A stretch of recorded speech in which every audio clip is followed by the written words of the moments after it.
Comme vous le savez, avec LMC France, nous réalisons de nombreuses actions pour récolter des fonds.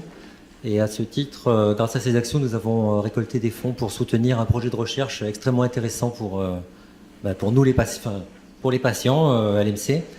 Et Delphine Rat va vous en dire deux mots maintenant. Merci beaucoup. Merci. Effectivement, au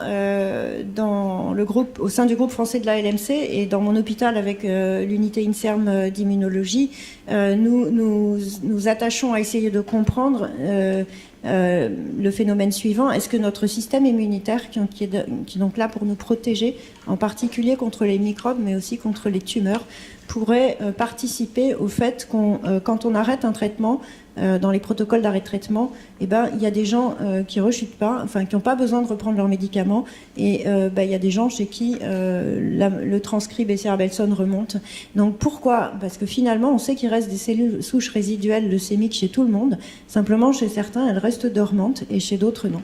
Alors, il y a beaucoup d'hypothèses, mais par exemple, elles pourraient éventuellement rester dormantes parce que chez certaines personnes, notre défense immunitaire, nos globules blancs, seraient éventuellement capables de les contrôler.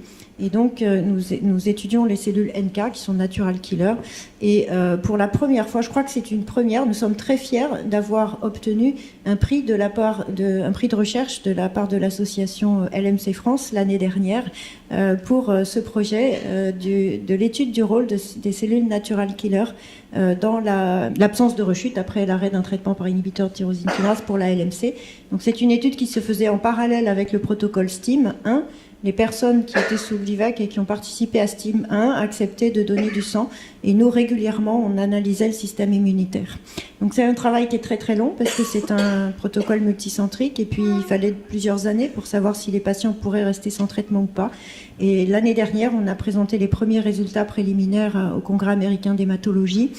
Et nous sommes très fiers d'avoir reçu ce soutien de la part de LMC France, puisque c'est vous tous en fait derrière ce prix, et je crois que ça ne s'est jamais fait en tout cas dans le domaine de la LMC en France, de recevoir directement le prix de la part d'une association de patients. D'habitude ça passe par les instances, fondations, l'INSERM, etc. Donc je crois que c'est une première.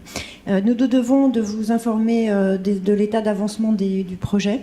Et donc nous avons refait cet été des analyses. Nous allons nous réunir mi-octobre avec toute l'équipe de biologie pour faire l'analyse finale de tous les résultats.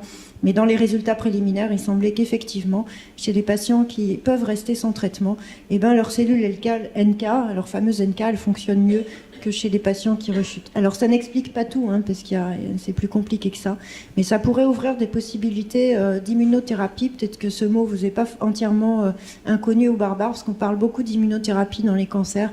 Comment, en plus des chimios classiques, on pourrait stimuler notre propre système immunitaire pour nous aider à nous défendre. Et peut-être que ça fait partie des stratégies d'avenir pour vous aider à arrêter un traitement par inhibiteur de tyrosine kinase de manière définitive. L'arrêt du traitement plus la stimulation de nos propres défenses pour rester sans traitement. Donc nous rendrons un rapport d'activité intermédiaire très bientôt à l'association, un rapport officiel cette fois-ci. Merci.